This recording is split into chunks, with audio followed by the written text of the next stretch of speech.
Hello and happy Monday. My name is Leslie and I will be providing your Smart Start for the week. So Smart Start is a newsletter that I started that was a weekly newsletter to talk about the sky and the stars, politics and policy. I'm transitioning it to a video and here we are. This week is a pretty full week. It's not super crazy, but there are a couple of things of note. One, Venus, the planet of love, romance, creative self-expression, moves into Capricorn today. So meaning that there will be, Capricorn really loves structure and institutions and kind of boundaries, anything traditional. So there will be a sort of a boundary setting exercise in your relationships, whether that's kind of romantic relationships or just like putting more structure around kind of like your relationship with finance, or just like, or kind of like carving out time to do something creative. So yeah, it should be about, Venus will be there for about 3 weeks, and it's moving in from Sagittarius, so it'll definitely feel like a little bit of an energy shift. And then later this week, we have a full moon in Taurus. Taurus is again up about also this kind of like emotional security and kind of like more structure and reliability of sorts. So that'll be happening on November 15th, the same day that Saturn, the planet of literal boundaries, discipline, will move direct. So it's been stationed retrograde, meaning it's been kind of like traversing backwards and asking us to review the certain area of our life since June or July of this year. So now wherever you were kind of like picking up steam before and maybe like had a little bit of a pause, wherever Saturn is in your chart, is now this area of your life is set to kind of take off again. So yeah, the theme of this week is definitely about kind of boundaries and structure and kind of making sure to be really intentional about any decisions that are made. If you want to learn more about kind of the full moon usually means culminations or kind of coming to a close on something and letting go of something else. If you want to know more about where that is happening for you and what that means, go back and look at around the week of May 7th, because that was the new moon in Taurus, and new moon kind of signifying beginnings, and see where you can, what happened that week, and maybe something that happened that week. There's a theme that's coming up that's sort of indicating a close or kind of moving on from that space. Okay, so moving on, we had, a pretty busy week last week in a sort of decisive victory. Donald Trump is now the new president-elect for the United States. He flipped all 7 swing states, much to the surprise of many political pundits, and just thinking about the kind of energy and enthusiasm that was there for the Harris cycle that seems to have rapidly declined.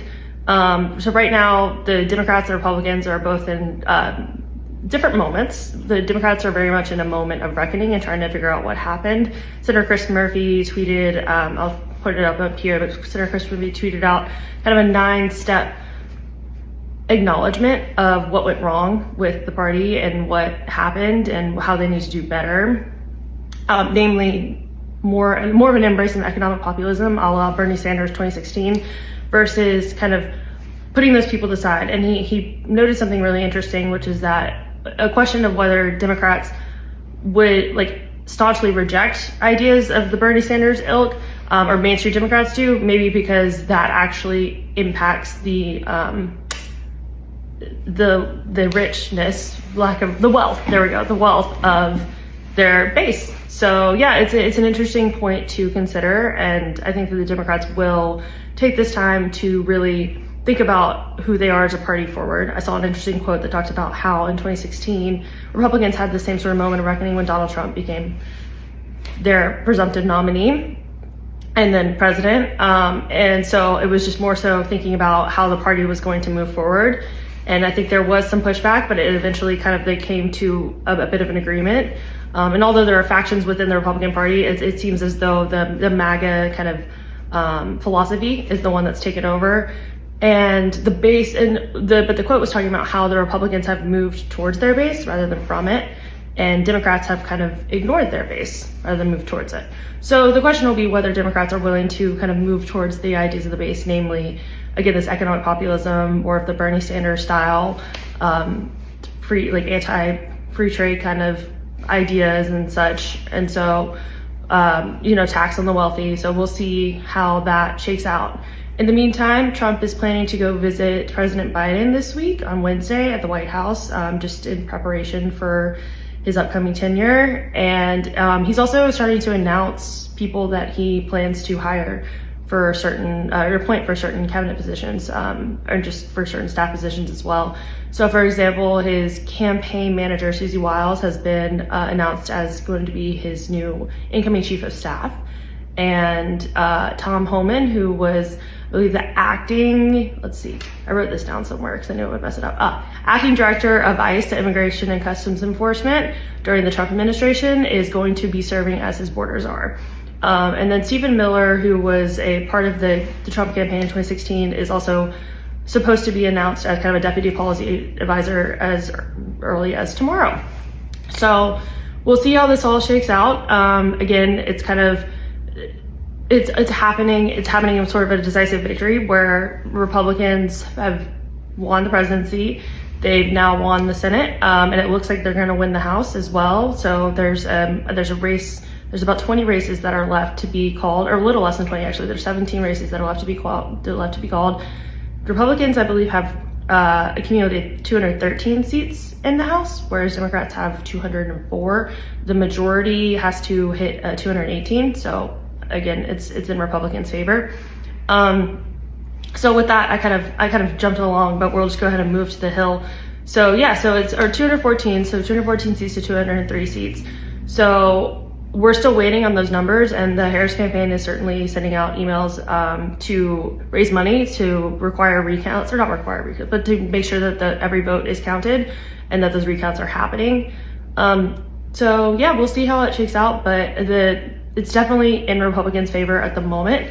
In the meantime, the Senate, Congress is coming back into Capitol Hill this week after having been out since before the election. They came out around August recess, and then they were out in October.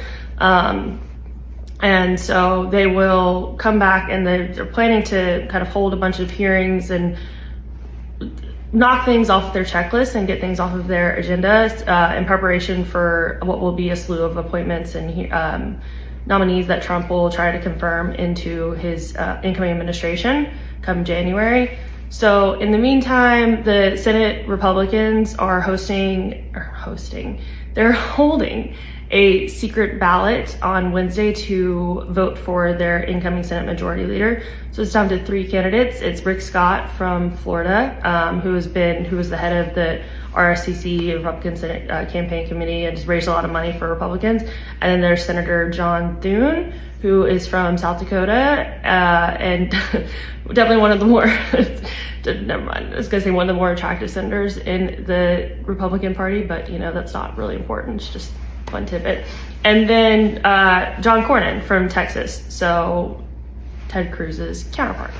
So yeah, there will be a secret ballot to decide which of these men will take over for former Senate Minority Leader Mitch McConnell, who announced after this year having some health issues that he would be stepping down.